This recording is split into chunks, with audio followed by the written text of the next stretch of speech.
Georgia. And we just thank you for it right now in Jesus' name. Amen. Be sure to sign in so that we know you're present and if you wish to speak to any of the bills. This afternoon, the very first bill that we will hear is going to be House Bill 827. We have heard this in a public hearing, and at this time we'll be bringing Representative Hembrick back, and if he will explain to us exactly what's going on with House Bill 827, and also we had another one quite similar, 828. Representative Hembrick. Thank you, Madam Chairman.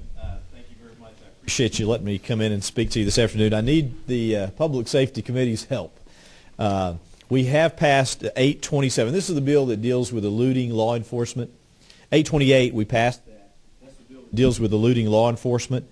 And it has the provision in it, not only does it make it a felony and removes all the conditions, but it adds the provision that has the forfeiture language in it. Okay, I need your help because if we can pass on 827, which was the mirroring language in this bill, 827 did not have the forfeiture language. And the reason I'm asking you for help is I'm having a little bit of difficulty in the Rules Committee on the forfeiture language. So if I can get this moved up, then you won't have that forfeiture language in there to hold things back. So if y'all would agree to move this on, I sure would appreciate it. But it's basically the same as before. It just leaves off that language.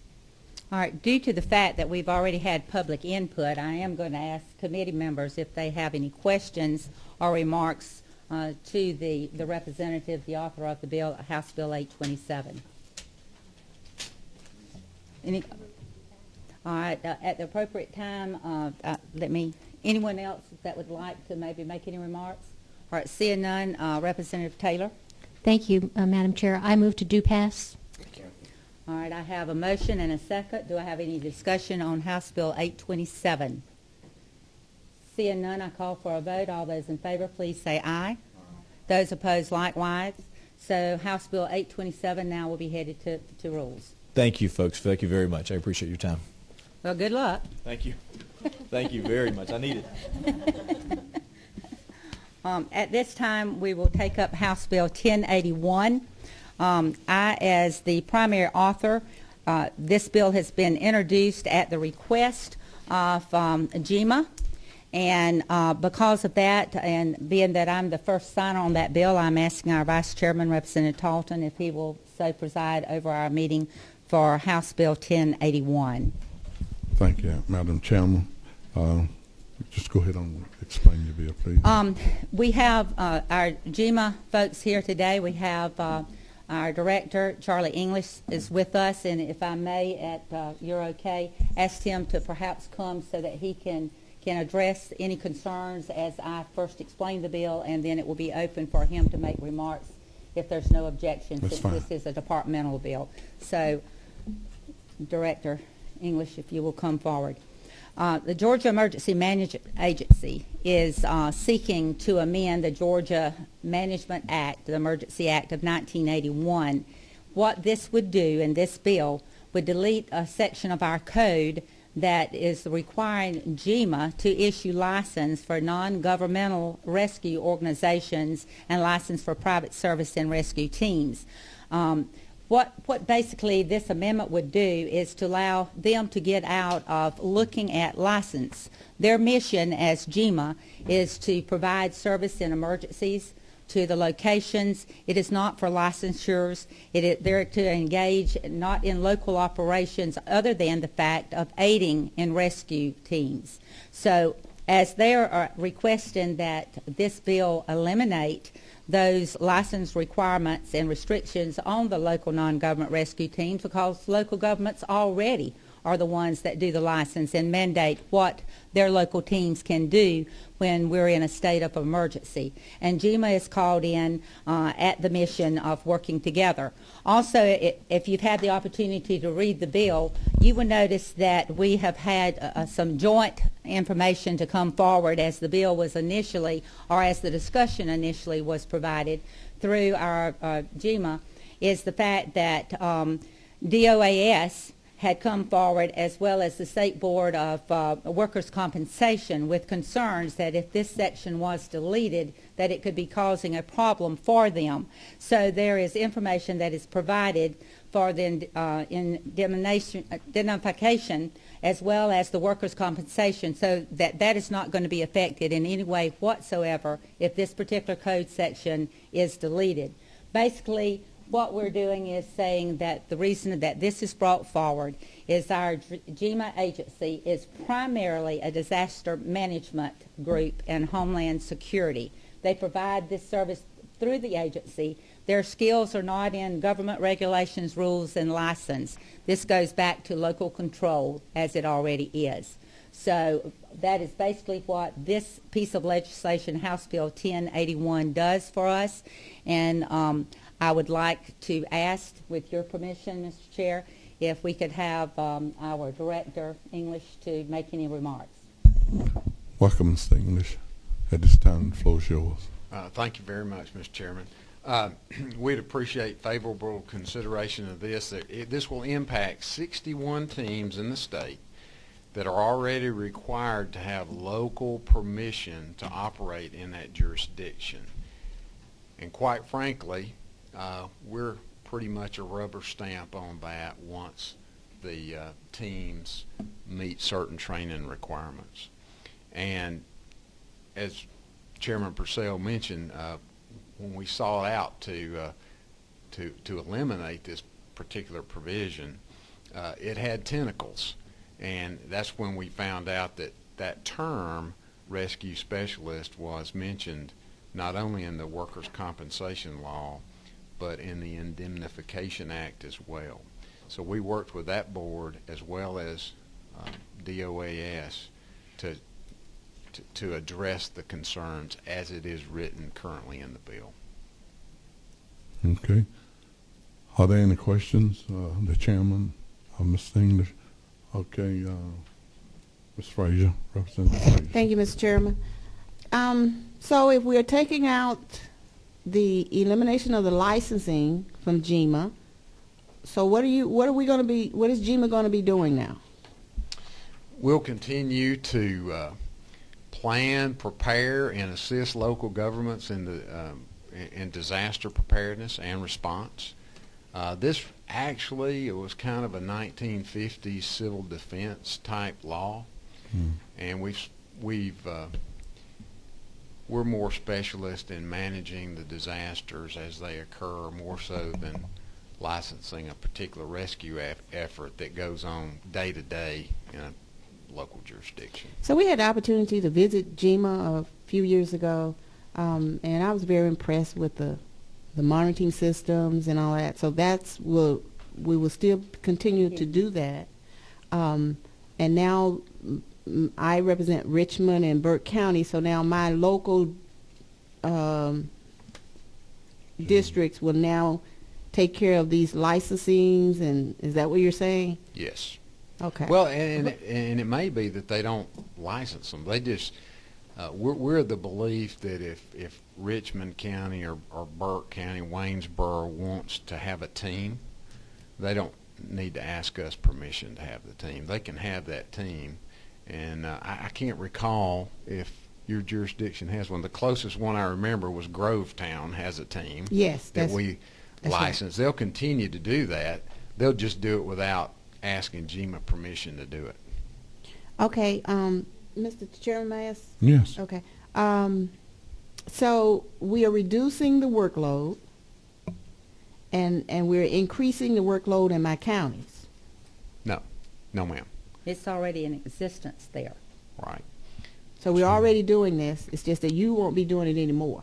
I just won't be sending them an 8.5 by 11 piece of paper saying thank you for doing it and now you can operate. Okay. All right. Thank you. And that's really the truth of it. I hope that's the truth. Okay, Representative Taylor. Thank you, Mr. Chairman. I have a couple questions. One, I just want to verify and make sure that this does not affect the volunteer fire and rescue that would be working. It's not listed. Like if you have your volunteer fire department, that's now organized by our county. Is this included in this? No, ma'am. This Okay. doesn't. I didn't think it touched on it, but I wanted to verify that. That's correct. It does not address volunteer fire departments. Okay. I want to also ask the question about licensing. If there's 61 teams out there right now that have this local permission, and they will not be required to have any license, it will basically be up to the local government to decide whether they want to let Billy Bob, who has a hunting dog, go rescue? I mean, is that basically what you're saying? It's really people that are individuals or a dog team that accompanies local government in that. The volunteer fire department probably has a rescue team, and they may enlist the services of someone who's not a government employee. And that's what this would allow that to continue to happen. We just wouldn't license it. Okay. We can't see this expanding or restricting the search and rescue or the dog teams that operate in any of these jurisdictions. Did they really operate under the auspices of the local government anyway? They had to be called in? Yes. Yes, Okay. ma'am. So that really doesn't affect it? There's 61 teams, and every single one comes through a local government to us, Okay. or we don't accept it. Okay. All right. Thank you. Okay. Representative Frazier. One more question. Thank you, Mr. Chairman. Does it include my DNR patrol guys with the dogs? I got a group up there in Grovetown. Is this falls under? No, ma'am. This does not address governmental search and rescue or governmental dog teams. Okay. All right. Thank you. Okay. Are there any more questions? Mr. Chairman, I'd like to add, too, that governmental rescue organizations have never been required to obtain a license at all. So, we're not doing something we're not doing away with something that's already been done. This will continue, so that needs to be clarified. Okay. And I also would like to ask our legal counsel, with your permission, if she might have any remarks to this piece of legislation. Mr. Chairman, I don't have anything to add. I didn't see any legal issues or legal questions. Okay. Are there any other questions, Chair Lady, in the board members? If not, what's your pleasure? You need to ask if anyone would like to testify. Oh, yeah, okay. Are there any more testimony from the audience or anything? Anyone like to speak? Now's the time. Okay. Mr. Commissioner, you have anything else you want to add? No, sir. Thank you for having me. Thank you for coming. Okay. What's the pleasure of the board? I'll move to do pass. Okay, it's been motion. Second. That's second. That this bill is passed. Other discussion. Are there any discussion on it? Okay, all those in favor? Say aye. Aye. No? Okay, it's passed. Thank y'all very much. Thank you so again. much.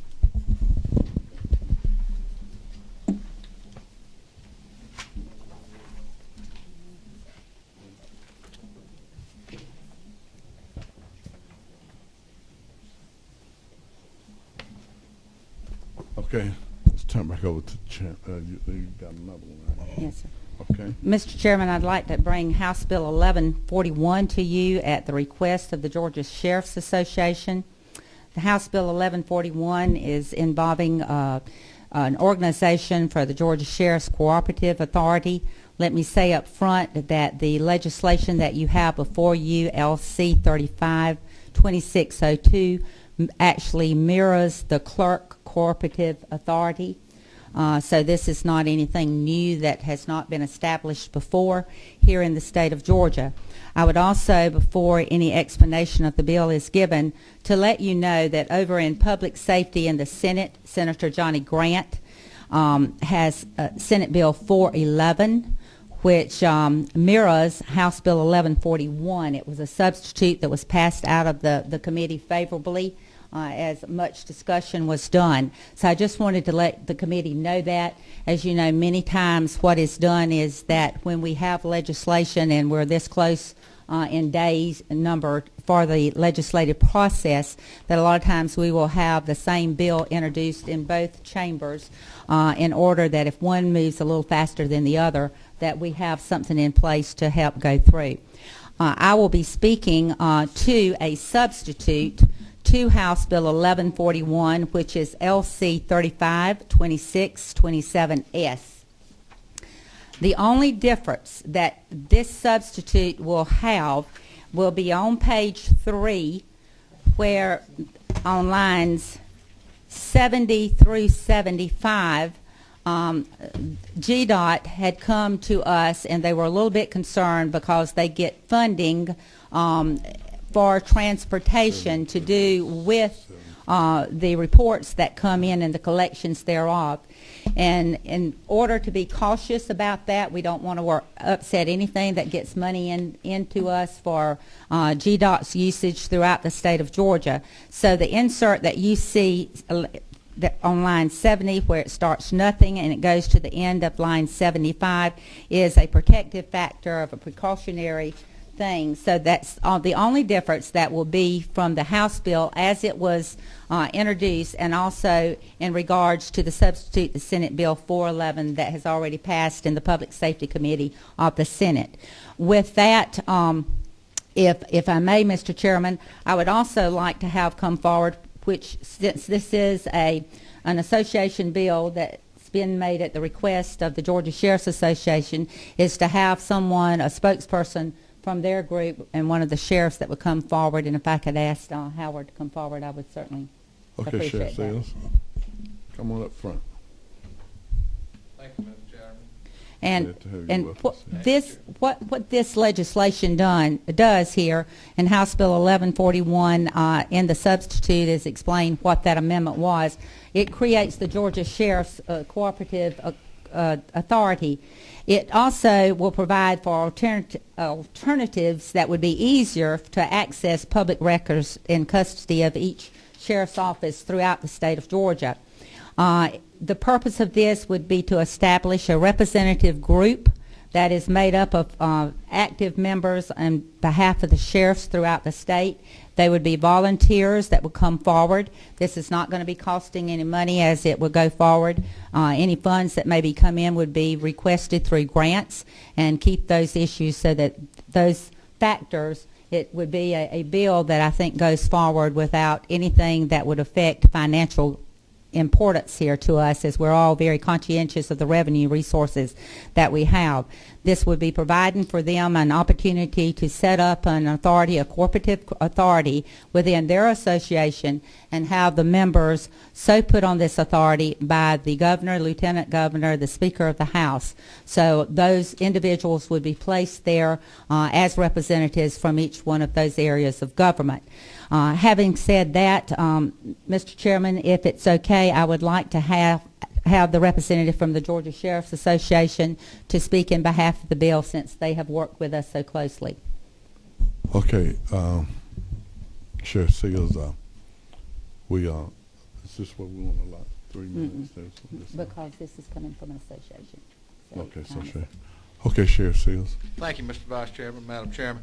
What this is, the sheriffs met in conference back in January, and we decided that it would be a good thing if we did something similar to what our fellow constitutional officers, the clerks of Superior Court, did. And what they did back in 1993, the legislature created an authority for them. Up until that point in time, if you needed a copy of a deed or you needed to look at something in the clerk's office, you had to go to that clerk's office or either request it by mail or something like that. And they pulled their resources together created this authority, applied for grant fundings and things like that. And all of that data that those clerks have now pretty much is available online. It is supported through user fees. Presently, the clerks, and I'm sorry, it's either $11 or $12 a month they charge for subscribers to look at that data as a convenience fee. Now, we envision this authority doing a similar thing for the records of the sheriffs only the records of the sheriffs. The sheriffs of Georgia have a unique data sets that no one else has. We have our jail records, we have our incident reports and things that are traditional stuff, our accident reports, our traffic ticket databases, the civil processes and warrants that we served, and the moving and transportation and records related to mental health and things like that that is unique to sheriffs, yet touches every aspect of the criminal justice system in the state. No one else has this same data. First of all, what it will do from a public safety standpoint, this, quite frankly, in my opinion, I've been a sheriff for 16 years, a chief deputy for a long time prior to that, but as Vice Chairman Talton knows, the bulk of my career has been a detective. And this will be the greatest set of data available to law enforcement, if we can get this done, that's come about probably in the last two or three decades, because no such thing like that exists now. If I have no ability to see if an individual is the suspect of a burglary or something like that in Gordon County or Dade County or Camden County without calling there on the phone and having some contact. This will enable the sheriffs who choose to participate. And I want to stress to you, not only is it designed just for sheriffs, it'll be only for the sheriffs who choose to participate in this, to pool that data together. And it will be an unbelievable investigative asset that this state has never seen. We did this a few years ago with about 20 sheriff's offices that just happened to have the same exact kind of software and stuff like that, and we could communicate with it. And that was a great thing.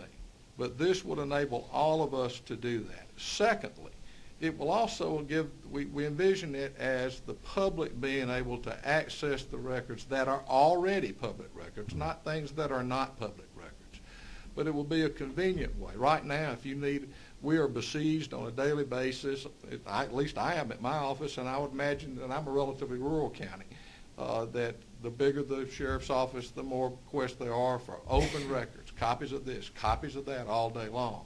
This will be an access point for those who choose to use it and pay for that convenience fee to get that at any time they want to without actually having to come to the sheriff's office. You will still be able to come to the sheriff's office, the individual sheriff's office, and get that same information for 25 cents a page, unless it's something that takes a long time to comply, the same fees that are already mandated under law for open records. We see that as a great convenience to the public for those records that are public. Lastly, we would like to either get into the business ourselves or contract electronic monitoring of prisoners. With what I've seen in House Bill 1176 that came out yesterday, and with what we're dealing with already in overcrowding in our jails, with the change from $500 to $1,000 on theft and misdemeanor, we're getting ready to see a tremendous increase in our jails. The only thing that we sheriffs see that may alleviate some of that local jail population and save the local taxpayers tremendous money is some sort of electronic monitoring. In the state of, and that's only for those who meet the criteria under the present law for electronic monitoring. But we do know our colleagues in the state of Washington are actually doing this. The Washington Sheriff's Association actually does the electronic monitoring of prisoners in their custody. Only sheriffs, only sheriffs, only sheriffs. We see that as part of this also, plus an avenue to buy equipment and things like that through the authority as a whole to fund this. We have some counties that have no computers, no data, and things like that. The clerks were faced with that same problem when they created their authority. But the revenue and all and the grants that they obtained to get that started put computers, put scanners, put that equipment in the most rural counties that didn't have it, and all of that data is pulled together. We see that happening. There was a unanimous vote by about 100 sheriffs to do this. It's a lot of information. I hope I've covered it, but I'm certainly ready to answer whatever questions you have. Okay. Mrs. Frazier. First shot at you. What's that terminology? Thank you so much for being here. I spent a lot of time trying to comprehend this bill, and there's some concerns I have in it. I don't know whether you spoke with my sheriff, and I have two sheriffs, Ronnie Stratton and Greg Coursey, Richmond and Burke County, and I have not heard from either one of them in reference to this, but I have talked to my police chief, and I know that they all met today here at the Capitol. So all the police chiefs aren't too happy about this piece of legislation because, you all work together collectively, but it's always a power struggle when you have these organizations. And if we don't want our sheriff's department to get too big and too strong, and a lot of times that is the sentiment of a lot of them. I don't look at this legislation as such, but I am concerned about, there are several things in it I'm concerned about as it relates to the fees, as it relates to the accessibility of being able to, my small counties, to get the electronic, electronics that they need to buy into this. And one of the questions I would just like to start you with is to ask you, is the Sheriff Association going to help the small rural area sheriff departments that do not have the funding to be able to tap into this? Is there a system design where they will be able to get grant money? Are you all going to help with that? I mean, you did say option, and option is really left up to the counties, because if they don't have the money, my county's already told me they don't have the money, but they would love to get into this. Now, that's just one of about 10 questions I have, and I know I can't ask you all of those here at the committee. But accessibility into this, and I'm also concerned about the fees, the amount of the fees. There's no caps in here. It's just telling this authority can establish these fees, and there's no limit on how much they can charge. So I'm concerned about several things in here, Chief. So whatever you can start with to make me feel a little better about even thinking of supporting this legislation, because right now I'm not geared that way yet. Representative Frazier, as you read farther in the bill, all 159 counties will be available for funding, and that's through federal grants, of which the authority would be applying for in order to try to get any counties that wanted to participate. And again, remember, this is as a volunteer kind of thing. It's not a mandate that any of our counties do this. It would be only if the sheriffs and the local folks were interested in doing it. And then those avenues would be worked out through the funding from grants. And the Sheriff's Association may be able to add some additional kind of information to that, but I do know that that is true to the point of which I speak today. Well, Madam Chairwoman, there is not any provisions in here saying that. It's just saying that they have the option, and you're saying that the Sheriff Department will apply for the grants, but that's not giving me an assurance that those grant monies will go to my counties. This would be through the authority that those counties would be requesting to try to get that grant money so that it could come back to their counties, and that would be one of the responsibilities of the cooperative authority. And perhaps the sheriff would like to answer also in that. Yes, ma'am. Your first concern about that's one of the primary purposes of the authority.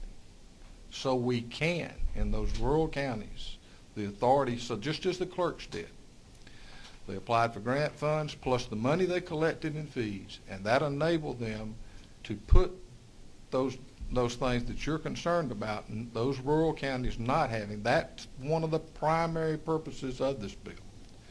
Now, when the word option is, the word's very option is very important. Mm-hmm.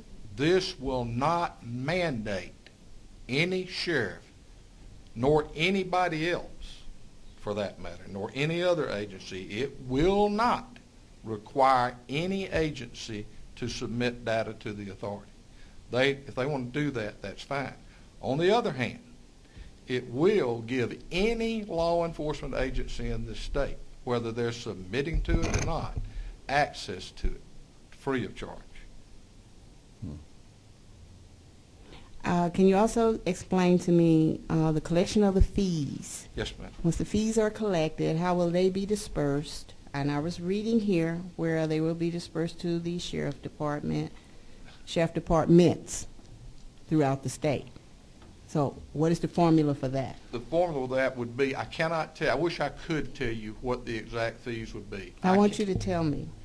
I can tell you that the only thing I can compare it to is the clerk's authority that we have today. And today, the clerk's authority charges between $11 and $12 a month for an unlimited subscription for entities and people to look at the public records they have via the internet and the computer. If you want a certified copy of the document now, there is an additional fee. I think it's $3 or $4. The legislative council might know that fee, but that's what I see. I certainly see no reason to make it more than that, but that's only for people who choose to subscribe to it. They can still go to their individual sheriff's offices and obtain records the same manner they are today by paying 25 cents a page, and if it takes over 15 minutes to retrieve that, this is existing law I'm quoting now, 25 cents a page, and if it takes over 15 minutes to retrieve that data, then the lowest hourly rate that employee makes to collect that data. Thank you. Now, currently, don't our probation officers monitor our prisoners when they come out with electronic monitoring? We just put electronic. Well, I know there's a lot of in-home electronic monitoring. So what type of business are we getting into? The primary thing that we're looking at here now, existing law allows sheriffs at their discretion, individuals who are sentenced to the county jails only, not people sentenced to prisoners, with some restrictions based on those individuals' criminal records or what they've been convicted of, to release them in home arrest or work release programs that can entail electronic monitoring. This would apply to that. Okay, can you answer the previous question I asked about the funding? I don't know what you're projecting as it relates to how many people will be using this service. And so I don't know how much money will be generated in a year, but I did read where all monies that were collected will be used in the sheriff department. Part of it will be for training, material and supplies, things of that sort. Will that be distributed throughout the sheriff's department, or what base will the money be? That is what will go back to the authority to maintain the authority and the activities that it's conducting. And are we projecting how many employees? I can't project that. I can't. No, ma'am. I'm trying to elusive. I cannot project that because I don't know what the demand will be. From a standpoint of law enforcement, using it as an investigative tool and a public safety instrument, I can't imagine any law enforcement agency in this state not using it. But we're not going to be charging those law enforcement agencies. We're going to be, what happens today, insurance companies and individuals and lawyers call, we have lawyers call our office 10 times a day. They're mailing self-addressed stamped envelopes to our office to find out if we've served a civil process or something like that. I feel every attorney that's doing work like that would probably, since practically every attorney that I know is also subscribing to the clerk's authority, would readily subscribe to that for the nominal fee a month to save them that money, time, and expense. Not only is it going to save them money, it's going to save us a lot of money from a standpoint of labor and stuff like that if that's accessible via the computer. I can't project what that demand would be, but I can see insurance companies and attorneys and things like that using it on a routine basis, but I'm sorry, I don't want to mislead anyone. I don't know what that would entail. I have no idea. Thank you, Sheriff. To be fair, we have other members need to ask the question, and we can come back to you. Follow up. Representative Neal. Hello, I have a few questions. They're all scattered. So I guess I start with will the police departments benefit from this financially at all equally? They will benefit from it, ma'am, as much as we do from a standpoint of it being an investigative tool, then the cost that cost is not quantifiable, quite candidly. Will any city police department receive these funds? The answer to that is no. Neither will the sheriff's office, but the authority would receive the funds. We want the funds for the fees that we charge for access to non-law enforcement agencies to maintain the authority itself. Okay, now I'm just going to start talking, and once I finish, to see if you can pinpoint and kind of clarify a few things. So is it not true that this bill makes it where a police department, I guess, can voluntarily provide all documentation for whatever cases they have, and then at that time, once it's provided to the authority can then sell and then make a benefit financially off of the documents that have been collected based on arrests or what have you from the police department, whereas originally when the police department would do all the work and maintain their own documents, then when the citizen comes in and pays for accident report or pays for different things, different reports that was done by the police department, this makes it where once those documents are transferred, the citizens then go to the sheriff's department and get documents that were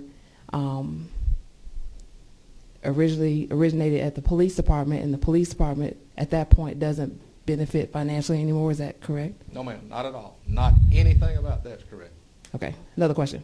I know the bill says it's voluntary to give documents over, but say a person is arrested or what have you, if a sheriff demands or makes it mandatory that any arrest that comes through the door, you have to relinquish all records associated with that, including the original arrest report, warrantless arrest affidavit, the tickets probably from a DUI, what have you. At that time, once again, does it make it where, since all that stuff has been demanded by a sheriff depending on arrest, that they can then once again sell those documents and it won't financially benefit the police department once again? No, ma'am. First of all, let me stress once again, this is for sheriff's records only. The only thing this is going to do for police departments is that we will gladly give them access to this. When a person is brought to the county jail under present Georgia law, and it has been the law for as long as I can ever remember, we sheriffs are required to keep a record of everybody that comes in that jail and goes out of that jail. Right. We are required to keep a record of every warrant that's received by the sheriff's office and is subsequently forwarded to the court. That's always been the law. Right, but there's certain things you probably wouldn't get, such as, like if I were to turn in someone today for like a DUI or something, you'll get the arrest warrant, you would get the arrest booking document, but I wouldn't like give you my original report. Does that make sense? I wouldn't bring that into you. That's your report. The only record that we would have. The only record that we would have that would be subject to dissemination, and it is subject to dissemination, and it is a public record now, and it has always been a public record, is that individual was in jail that day. Not any police department's reports, nothing to do with the police department. Simply, I've never seen so much misinformation come about one thing. We do not want, keep, nor desire to take anything away from the police departments, at all. Well, I guess I'm trying to figure out the point of the bill. If you already maintain your own documents, what's the point of a bill asking for, I guess, maybe a program that will make it easier to disseminate your own documents? I guess I don't understand the reason for the bill. It does three things. It will be the first, other than the one I mentioned that we created with about 20 sheriffs a few years ago, it will be the first collection of data to be shared between all law enforcement agencies in this state, ever. Number one. Number two, yes, we have those records, but there is no repository of those that is searchable now. If I want to find out about something, a record that a sheriff has in another county, I've got to call that sheriff. Okay? And that's the only way I can do that. There is no magic computer, y'all, out there, regardless of what you see on television, that you can put a name in it and find out anything other than an arrest record. Okay. Thirdly, by making it an authority, it gives us, we could do it as an association, but by making it as an authority, we would have the ability to apply for grants as a governmental entity. And those are the three reasons for the bill. Okay. Okay, are you? Go ahead. I have more, but if you want to go ahead. Okay, and we're going, like I said, just to move on to. Okay, Representative Taylor. Thank you, Mr. Chairman. Thank you for coming today. And I actually wanted to share with you, I did contact my sheriff, and I wanted to know his feelings on it. He is very much in favor of it. I come from a rural county.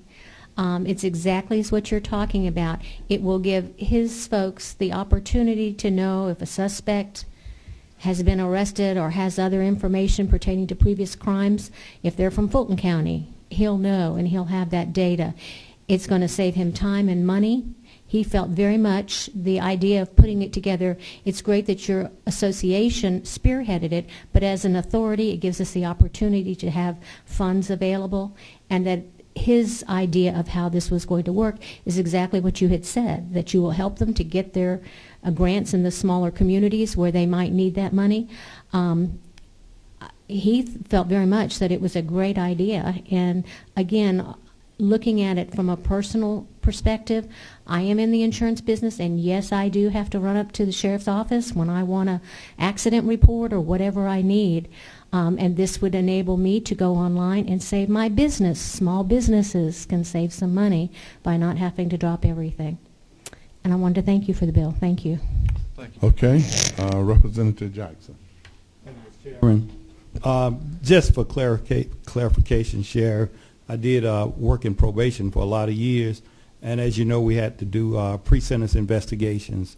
Not all circuits require them, but some circuits require pre-sentence investigation on every court case. But I think I'm understanding what you're saying. This will be a centralized database that I won't have to run to Macon. I don't have to use fuel to drive to Macon to get my pre-sentence investigation. I can just sit at my office in my computer, now, and everything I need for the judge will be right there, which I think is a very good idea, if I'm correct in hearing what you're saying. As a probation officer, yes, sir, you would have access to all that information in a closed case. Thank you. Okay. You Number 8, who's? Representative Taylor. Representative Taylor. Thank you. I did have a question. How far back are you going to put data in? Do you know, or it hasn't been determined? That hadn't been determined quite. The interfaces would have to be written from the various softwares for the ones that have it. Obviously, the ones that have no such thing like that now, it would start anew. You know, there's no way we could go back and, well, I'm not going to say there's no way, but I think that would be too laborious to go back and try to retrieve non-computerized data from those agencies, those sheriffs that don't have computerized data. And once the authority is established, at that time you can then form and write your regulations and your costs once you know you are a governing body and an authority. Is that correct? Yes, ma'am, and it provides for those fees. But I want to stress to you that the fees that will, again, would only go back to support the operation of this. It's not a money maker. No, ma'am, it's not intended to be a money maker, but it's not intended to cost, we're trying not to cost the taxpayers anything, and not only not cost them anything, but to save a tremendous amount of money that is being spent now. I mail warrants all over the state.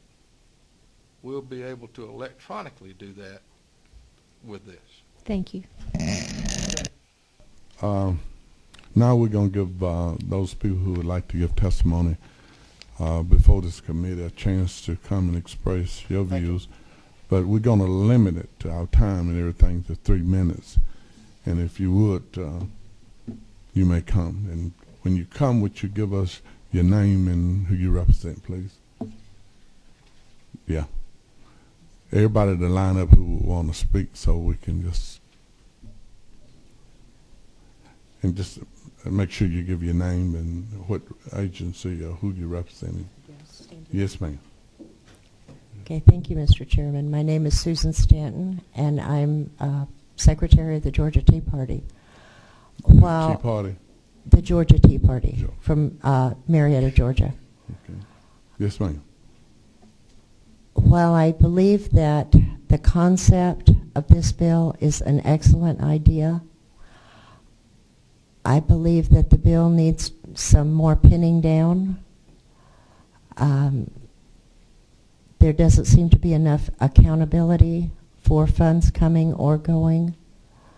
If the program is supposed to be open to all law enforcement, would it not be better to centralize this activity with the GBI rather than just having a sheriff's corporation? I'm also very concerned about having that as a corporation because we lose the accountability on it. I'm also very concerned that at the end of the bill, we are stating that this corporation has extra constitutional powers. That's kind of worrisome as a taxpayer and a voter. Thank you very much for your time. And thank you for coming. Thank you. Next. Hi, I'm Dr. Bill Hudson. I'm on the board of the Georgia Tea Party.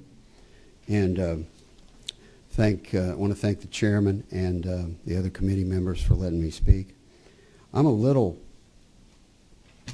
sort of wondering how come we have the sponsors for the bill running the committee meeting.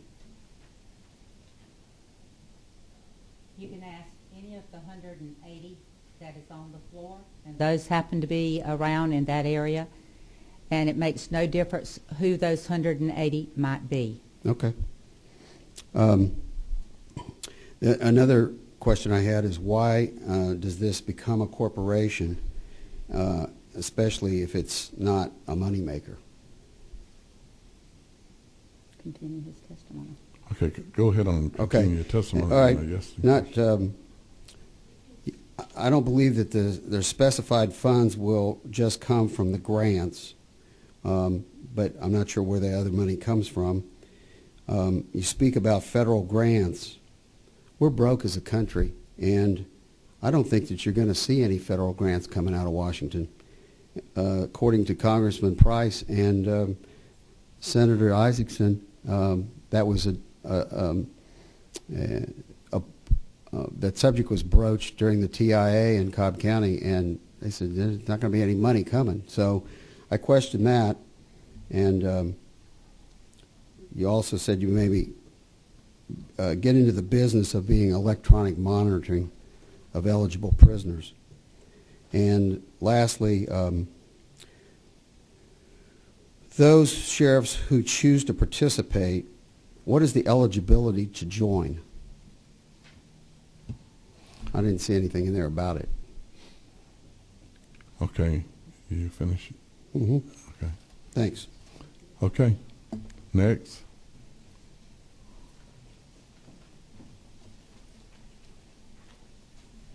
Thank you, Mr. Chairman. Mr. Chairman, my name is Frank Vincent Rotundo. I'm the Executive Director of the Georgia Association of Chiefs of Police. Opposing the bill would be strong words, so I won't use that, but I do have concerns about the legislation. I've listened to my colleagues who wear uniforms, and I appreciate their service. I've also been involved in that service for 42 years. I do find some concerns with this, but not only do I find it concerning, I also believe that the members of my association do. I have 2 members of my executive board here. I'd like to talk about the accountability that was spoken about before. In line 8, you will see that there's a word called reasonable fees. You also recognize that the data transfer fees are not limited in any sense of the word. In other words, it could be a $15 data transfer fee, a $25 data transfer fee. When we have words which are subject to interpretation, that should be honed up a little bit according to my feeling on it. I certainly believe that the authority should be entitled to obtain grants, but nothing precludes an association from obtaining grants and looking for grants, so it could be done without the authority behind it. The authority has asked for the Attorney General to protect them like all authorities, and if the authority was granted, I am sure the Attorney General will follow his rules and his regulations according to that. I did take the opportunity just a few minutes ago to ask about the Georgia Superior Court Cooperative Authority. Basically, that's the authority that kind of takes in the money from different court structures and puts it together. I wanted to know basically how they got their money, and they do work under the state as an authority. Actually, they're able to keep, from the fines and fees division, they're allowed to keep up to 1% of the operational cost up to $500,000. Not very much money as a margin of profit. So when you're empowering an authority as being asked right now with no caps on it, that's problematic from my perspective. The other thing is at the very beginning of the bill, it says legislative oversight. Well, if you read the bill, there's actually not legislative oversight. All this authority has to do is the board members get together with a quorum of 4, and as you looked at the bill and as projected, 2 from, I think, the governor, but they have to be sheriffs. And then there's, out of the 7 people, there's 5 sheriffs, there's 1 county court clerk, a court judge, and a commissioner. So there's your 7 people, all certainly representative of counties, and perhaps if it's the Sheriff's Cooperative Authority, it should be county, so I'm not questioning that. But I am saying that basically when you talk about legislative oversight on that, all they have to do is specify to the Clerk of the House and the Secretary of the Senate what the fees are. They don't have to ask permission. There's no legislative oversight. There's no appropriation oversight. I clearly see this as a substantial money-making proposition where money could go back into the area of concern that I have. I'm sorry. The 3 minutes is up. Thank you, Mr. Chairman. Anyone else? Thank you, Mr. Chairman. Deborah Nesbitt with the Association of County Commissioners, and I stand here today in support of this legislation. We see a huge benefit in cost avoidance for the counties. As we move into criminal justice reform, it's going to be imperative that we have ways and that the sheriff's offices are connected to help move folks out of those county jails. We think the electronic monitoring and having a statewide system for that in the misdemeanor arena will be very beneficial to the counties and helping reduce those jail costs. So we see that centralized database as being a huge resource for us to manage that offender population as well. And we think that the structure that's in place with the clerks provides some oversight by the state, and there are members that are appointed to that board that will help provide oversight. I think it's still in the planning stages, and we'll be a part of that planning to help ensure that they're not taking advantage. There'll be plenty of people at the table to help set those rules and regulations. So we feel comfortable in offering our support for the legislation. Thank you. Anyone? Okay. Good afternoon. I'm Maria Zach with the Stroller Group, and I am here today on behalf of RL Polk Companies, which you may know as Carfax. And we had a couple concerns. One in particular, at the time, was line 67, talking about the sole ownership of the information. We have grave concern about that issue because the local law enforcement have maintained and are under a different statute actually required to maintain a copy of the record for consistency, and I believe that's statute 49-31. Additionally, they're in that same area is the issue of the format. They get to choose the format, which we all know software changes regularly. So what is the cost to comply with whatever software that they choose, and is it a proprietary formatting system? So that cost could also drive up costs. The cap, we're still wondering where that cap is going to be, and I like the idea of, as they've presented, to have the $11 to $12 cap solidified, maybe have that in statute. And last but not least, it's the local law enforcement police agencies that we buy the crash data, and we make sure that the manufacturers receive that data so they're able to fix it and also comply with the DPPA. So the usages of the data, protecting everybody's security, is done according to the DPPA. So we hold that very dearly, and we make sure we maintain that security for everybody's records. Okay. Thank you. Okay, yes, sir. Mr. Chairman, I'm David Lyons. I'm Chief of Police in Garden City, Georgia, and I'm also a member of the Executive Board of the Georgia Chiefs Association. First of all, let me say up front, my being here today is not in any way to get into a peeing contest with the Sheriff's Association. We're all in law enforcement, and we're supposed to be on the same page and on the same side. Having said that, there are some serious concerns about this bill that I think affect not only local municipal law enforcement, but also law enforcement across the state. I think there's enough concern and enough questions about this bill that as a minimum it merits some further study and review before we enter into something that's going to create a bureaucracy that's going to be with us through infinity. And I would encourage this board to take a serious look at that. There are questions about, we've already talked about the fees, how much money it's going to make, who's going to participate, what kind of records, all of those things. Those are concerns that I think merit further review, and I would encourage you to take a closer look at this and at least do a study on this before we pass anything. Thank you. Thank you, Chief. Are there anyone else?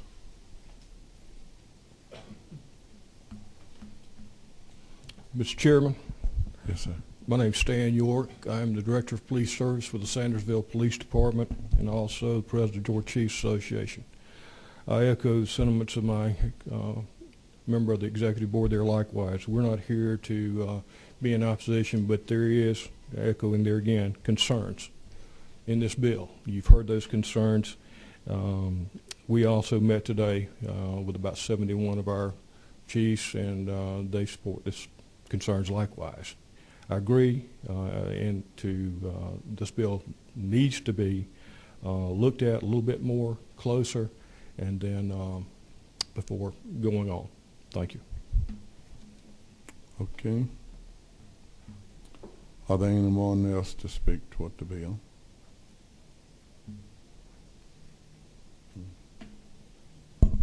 Okay, Representative Neal. Yes, thank you. I might be biased because I work for the police department, but I've also worked for the sheriff's department too. But I do know the importance of the unity between the two. With that being said, I was going to make a general statement. I find that sometimes in politics, when two opposing forces, I find that two opposing forces usually don't come together much or as often as they should. In this event, I don't see any malice as far as the arguments either way. I don't see anybody being malicious in their intent. But I would encourage, and I would hope that I can urge the committee. I would love to pass the bill, but I have some concerns as well. But I would really like to see, as fast as possible, if the two groups can get together and work out something. I really appreciate it. I would love to pass it. I would love to pass it fast and pass it during this term.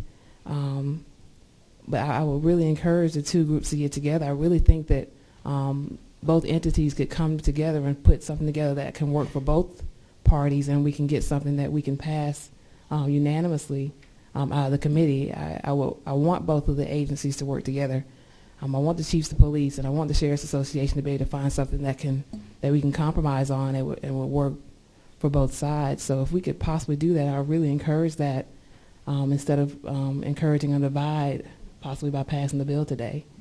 We all have to work together. We know criminal justice reform is coming, and I think the ACCG spoke some truth in reference to needing a central database and things like that. But if there's something we can work out, especially together as a team, we got to work together on the road, so we should be able to work together in the office. So if I can encourage the two to get together in a reasonable fashion and try to work something out, I think that would be appreciated. Okay, thank you, ma'am. Representative Frazier. Thank you, Mr. Chair. I would just like to also say that I am go on record to let you know that I am not opposing the bill for the sheriff. I have the utmost respect for my sheriffs and my police department, but there are some areas of concern to me, and if we can take care of those areas, then we can either tweak this bill, make it a bill that is comparable for everyone, and then I'm willing to also support it. Thank you. Okay. Excuse me, Madam Chair. Mr. Chairman, I would like to ask our legal counsel in regards, I know that she has worked both with the Senate as well as with the House and with the Sheriff's Association to make comments in regards to the bill and any problems that is foreseen through legal counsel. Okay. Madam Counsel. Thank you, Mr. Chairman. Yes, I have worked extensively with both sides on the Senate. We have reviewed the police chief's concerns that were placed in writing and listed. Also have met on several occasions with the Sheriff's Association. I've met with the head of the, I believe Frank Rotundo, with the association and discussed this matter extensively. We made multiple changes in the Senate version. The version that was passed out, I was told that there was no objection by the chiefs other than the issue related to the fees and costs, that we had met all their concerns, and I have not heard any additional concerns from the police chiefs today. With respect to the fees matter, from a legal position, it's very difficult at this point to place a fee schedule in the bill, not knowing what specifically documents are going to be developed, how they're going to be disseminated, the cost of the system. It's a virtual impossibility, and plus also building in a reasonable profit margin is a virtual legal impossibility at this point. The bill does, in fact, have legislative oversight. I think there was some indication that was not, although it was stated in the front of the bill, that was not in the body of the bill. The legislative oversight is on lines 144, I believe, through maybe a little bit further down, 144 to 149. The fee schedule has to be published by the association. This body will review that fee schedule annually, is my understanding, and that is the legislative oversight. That may be similar to the clerk's authority. I'm not sure. The clerk's authority, to my knowledge, that this bill is mirrored on, has no limitations statutorily placed on them either. In addition, I point out that the fees as far as the ultimate costs are concerned are probably going to be limited by the marketplace. If the consumer does not want to go to this database, I point out that they are still eligible to go to the originating agency. There's nothing that prohibits them from going to that original agency just as they are today and paying just what they're paying today. So the marketplace is still available for them. It's not that we are providing any sort of exclusive authority to sell records and that they'll have a monopoly that will result in higher fee costs. I'm sorry, Mr. Chairman, am I going too far? Fine. There was some question regarding the legal choice of establishing this entity as an authority or a corporation. For some reason, that word corporation bothers some people, but it's a normal entity that we create. From a legal standpoint, it's necessary to do several functions. The primary function of establishing a corporate authority, which we do frequently in state government, is to allow that entity to retain the funds. Otherwise, those funds would have to be turned over to the Treasury. It also allows them to be able to contract for longer periods of time and to enter into debt. So by giving them this type of authority, it gives them flexibility to retain the funds collected to do the mission of the authority. It also gives them a tax-exempt status over and above the association, which is, again, normal for an authority because we don't tax state entities.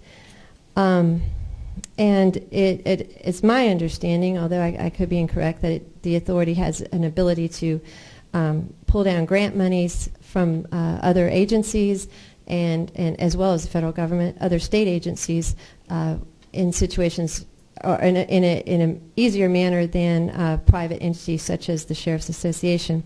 Finally, there was a comment that this bill somehow adds constitutional powers to this entity. I believe that was a misreading of the bill, And in fact, all it's saying is that the existing law, the existing constitutional powers, and sheriffs are constitutional officers, but the existing constitutional powers or the laws as they exist are not in any way affected by this bill, and that no powers are being added to the authority, nor is the authority taking away powers from any other entity. And I hope that I've addressed the legal issues. If there's anybody else that has a legal question, I'd be glad to address that. Okay, we thank you very much. And after having a lot of discussion about this bill and everything, Madam Chairman, I want to give you your closing remarks. Mr. Chairman, I would also like to ask the spokesperson for the Sheriff's Association who has brought forth this bill if he may be allowed to come back and join me in any closing remarks. As Legislative Council has indicated, many of the questions have been answered in regards to a legislative oversight is already in the bill. Also that we are not actually going forward and taking anything away from any group of individuals that exist. It's just setting up a more centralized area so that we have a database that is going to be coming in through our volunteers from the sheriff's departments and other organizations to do with law enforcement. Having said that, I would also like to add for any closing remarks from the association that has asked for the bill to be brought forward. Just a minute before you start, Sheriff. Counsel, please. I apologize, and I hope I'm not running on too much, but there were several legal issues raised, and another issue that was raised was regarding this language of sole ownership of the database, which again I think is a misunderstanding of the language that's actually in the bill. This is standard language that we give to any entity that's collecting data. That database becomes their property, but that does not affect the ownership rights of those records as they're held by the originating agency. And this is done so that outsiders cannot take that data and resell it for a profit. Because of the concerns that involve that language, we have added language in lines 71 to 75 specifically stating that by providing this entity sole authority of the database that they are collecting does not in any way affect the existing ownership rights or their ability to move their data or keep their data or sell their data. Any other entity's data is not affected. And I just wanted to clarify that legal point as well. That's good. Thank you very much for that. Representative Neal, we're going to give you a chance to ask one more question, please. Thank you. It's more so a statement. I heard what the legal counsel was saying, but at the same time, being that she mentioned that the only issues between the two were probably fees and costs, and then for what I see, probably the paperwork transfer. I think once again, we should at least give the opposing sides the chance to try one more time and see if they can come together and create something that see, even when I look at the suggestions by the police chiefs, it's nothing that even I think it's things are so simple that the two can work it out. And I would hate to create a crack at the top by legislation that we create that trickles down through the state and cause the divide between the agencies. I just want to see the two work together. I think that depending on how this vote goes, I think it might create a rift between the two that I don't think is necessary and I think is avoidable. Because like I mentioned before, sometimes we don't take the opportunity to have both sides meet and work on something. So it might even take 30 minutes and we can have this bill back tomorrow whenever the chairperson might want to have the bill proposed again. But I think it's something we can work through and make sure the two sides stay united. And that's all I'm saying. At least the attempt, I think we should try for. Thank you. May I, Mr. Chairman? Yes, go ahead. I just want to let our committee know that this has been an open process. I understand over in the Senate that there was a lot of discussion. Our Legislative Council has sort of followed up on that we have been very open over on the House side to try to talk with all the groups that were involved. I understand that not only was there a lot of discussion in the committees otherwise, but there was a lot of discussion out in the hallway in regards to trying to come and also from what Legislative Counsel has indicated since she was there at some of it, that many of the things were addressed in the substitute, of which we have followed through with on the House committee side. So, I feel like we are opening up and trying to resolve, because we do know that all of our groups need to work together, and I think that has been impressed wholeheartedly, that we're continuing to work together in that light. And with that, we'll follow through with remarks again from the association that has requested the bill to be brought forward for discussion. Okay, Sheriff. Yes, ma'am. We were under the impression until today that every single issue that the police chiefs had, as communicated to the chairman of the Senate committee, had been addressed and had been corrected, as Legislative Counsel has told this committee, with the exception of the fees. And I wish I could tell y'all what the fees would be. I can't. This bill mirrors the clerk's authority bill in every way, as it relates to oversight, as it relates to the setting of fees and things of that nature. We copied it exactly in those respects. And I simply don't know what more we could do. I can't address the fees. I wish I could. I think that I best addressed them the best I could with the monthly subscriber thing. There would not, as Mr. Rotundo's talked about, collecting fines. This is not collecting fines, okay? Nothing to do with collecting fines or anything like that. The clerk's authority does get a % of that, but the bulk of the money that the clerk's authority is running off of are those subscription fees and things like that, as I understand it, as far as their databases are concerned, not the fines. Okay, we have had a lot of discussion about this. Now is the time to hit a question and let the members of the board decide. Do I hear a motion? I move to do pass. Second? Do I have a second? Second. Okay. We have a motion to pass and a second. All those in favor? Do we have any opposing? All those in favor of the bill passing? Aye. Aye. So we have all those opposing? No. Okay, the ayes have it. We have 3 that favor the moving, and I stand to vote for it too. Before we adjourn, let me take back over. Let it be known that there can continue to be discussion in regards to this bill. This does not close the discussion as we go forward. As you know, indicated at the beginning of this meeting, there is a Senate bill that's out there. There is also the House bill. So we're still very much open to discussion to resolve any differences that may be existing. We will be happy to work through that process with you. So just know that we're here for you as a committee. We will continue forward. Are there any other business to come before this committee today? Seeing none, the committee stands adjourned.